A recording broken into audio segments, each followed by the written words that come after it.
Assalomu alaykum. Yaxshilar yodi 2002-yil Urgut shahridagi Chorchinor mavzesida Hoji Valixon va Qutbiddinxon eshon xotiralarini yod etishga bag'ishlangan ilmiy amaliy anjuman bo'lib o'tgan edi. O'tgan yillar davomida shu munosabat bilan 2020-yilda Toshkentdagi Tamaddun nashriyotida zoti bobarakot asari ilm timsoli bo'lgan Shayx Qutbiddinxon ibn Muhiddinxon Urgutiga atalgan kitobi chop etildi.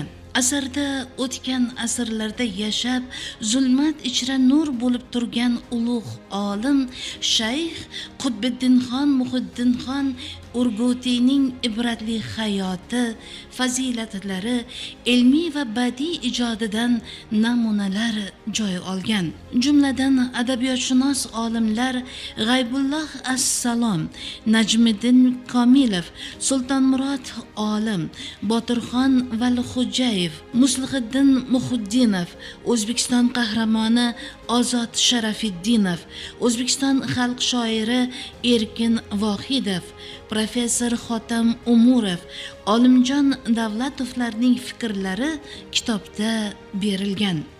Jumladan ustozimiz Xotam Umurov shunday yozadilar: Ming shukurki, men hayotimda ko'plab qalb egalariga, dilkash eshonlarga duch kelganman. Eshoni Shayx Qutbiddinxon hazratlari o'zining qomusiy bilimlari, Zarafshon daryosidek yaratuvchan mehrlari bilan bizni maftun etgandilar.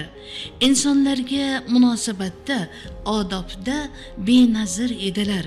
Toshkentning Sog'bonidagi, Urgutning Merganchasidagi hujralariga kim bo'lmasin, yoshlari ulug' bo'lishiga qaramasdan o'rinlaridan turib kutib olardilar. Men u kishi bilan o'g'illari Muslihiddinxon tufayli tanishganman. Taqdir taqozosiga ko'ra 1971-yildan Muslihiddinxon bilan Samarqanddagi Pedagogika institutida O'zbek adabiyoti kafedrasida birga ishladik. Muslihiddinxon bilan mening oramizda do'stlik, aka-ukalik rishtalari tez va oson bog'landi. O'sha vaqtda Hazrat eshoni Shayx Qutbiddinxon Toshkentda Til va adabiyot institutining tarixiy etimologik bo'limida ishlardilar.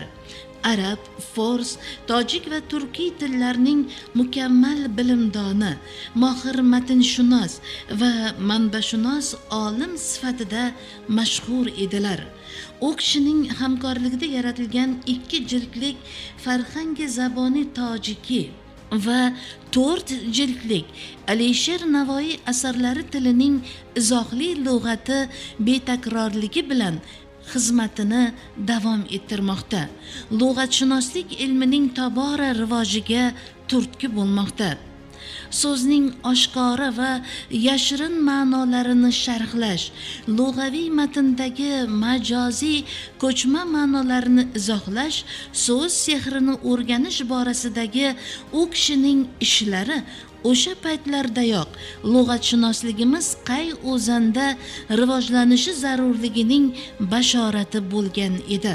Akademik shoir G'afur G'ulom o'zidan 3 yosh katta bo'lgan Hazrati Qutbiddin eshon shayxni pir sanardilar. Muridlik e'tiqodini bajarib, shayxim, azizim deb ulug'lar edilar. Hazrat bilan ham suhbat, hamkor, ham fikr bo'lganlaridan barchasining og'zidan u kishi haqida bol tomardi. Yolg'on so'zlashga, oshirib so'zlashga iymon yo'l qo'ymasdi. G'aybulloh Assalom hazratni tirik qomus, tasavvuf bilag'oni desalar, Ergash Fozilov saxiy, yoqimtoy, kamtarin olim derdilar. Najmiddin Komilov miskin tabiatli inson, ilmu odobda qalbi daryo, beozor zot desa, Hamidullo Dadaboyev oqil va dono, ayni paytda o'ta kamtarin, xokisor inson derdi. Hasan Qudratullayev esa shunday yozadilar: agar birov sen baxtingni nimada deb bilasan deb so'rasa, taqdir meni yaxshi odamlar bilan uchrashtirganida deb javob berar edim. Ana o'shalarning saromati, sarvari mening uchun Qutbiddin Eshon Muhiddin o'g'li hazratlaridir. Hazrat 65 yoshlarida Mirzo Muhammad Mehdixonning Sangloh asari tadqiqot, tarjima, sharh, transkripsiya mavzusida nomzodlik dissertatsiyasini yozib, filologiya fanlari nomzodi ilmiy darajasiga erishgan zot. Qutbiy taxallusi bilan g'azallar, muhammaslar, ruboiylar yozganlar. Bilimdan topadi qiymatin inson, yumshoqlikda kelar saodat har on. Agar shu ikkisin kiritsang qo'lga, izzatda yashaysan, tinch va farovon. Yoki kel ey ko'ngil, ikkovlon ishni o'nglash yo'lin izlaylik. Tilu dil bo'lsa hamrang, tez murodga yetkazur doim. Ikkalasida ham bani odam uchun saboqlar berilgan. Ikkalasida ham bu saboq ezgulikka, go'zallikka burkangan. Satrlar samimiy dildan tug'ilgani uchun o'zga ko'ngillarni jo'shtiradi. Bilimdon va xokisorlik, til va dil birligini hukmron tuyg'uga aylantiradi. Alal oqibat odamiylikka yetaklaydi. Saodatiga, murodga yetishish yo'lini ko'rsatadi. Fi amanillah bobo, xayri xush. So'nggi bor siz bilan choy ichgani keldim. Hozir choy qo'yasiz, non ushadasiz. Men sizga shoir bo'lganligimni negadir kerilib aytaman. Siz bo'lsa muloyim jilmayasiz. Men sizga maqtanaman, gapiraman, kulaman. Jag'im nasibamni chaynay voradi. Siz sekin tasbih o'girasiz, shundaqina yelkangizda qaldirg'och o'ltiradi. Tilimni tishlab qo'yaman bexos. Ochilgan og'zim angrayadi.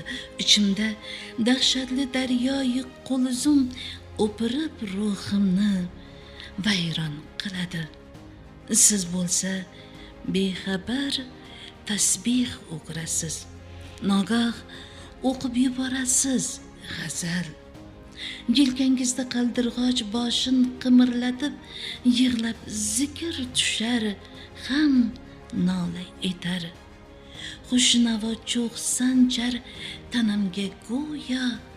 Meni o'ynar, cho'kib xarob bo'laman, sirqirab so'rayman, kim menga buncha dam rohat berdi-yu, dam zirqiratdi. Aytasiz, Navoiy.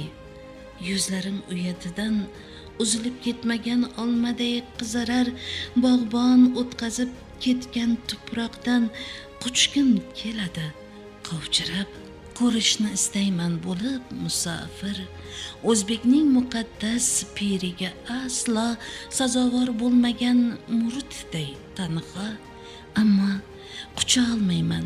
Har bir bandimda o'lpirning tili bor va uyalari qorilgan loyimga vatanim payvast Toshkent u Buxoro, Samarqandlari ajib holatimdan hamon bexabar. Siz g'azal o'qiysiz, tasbih o'girib. Men sizga shoir bo'lmaganimni negadir ezilib aytaman. Siz bo'lsa muloyim jilmayasiz.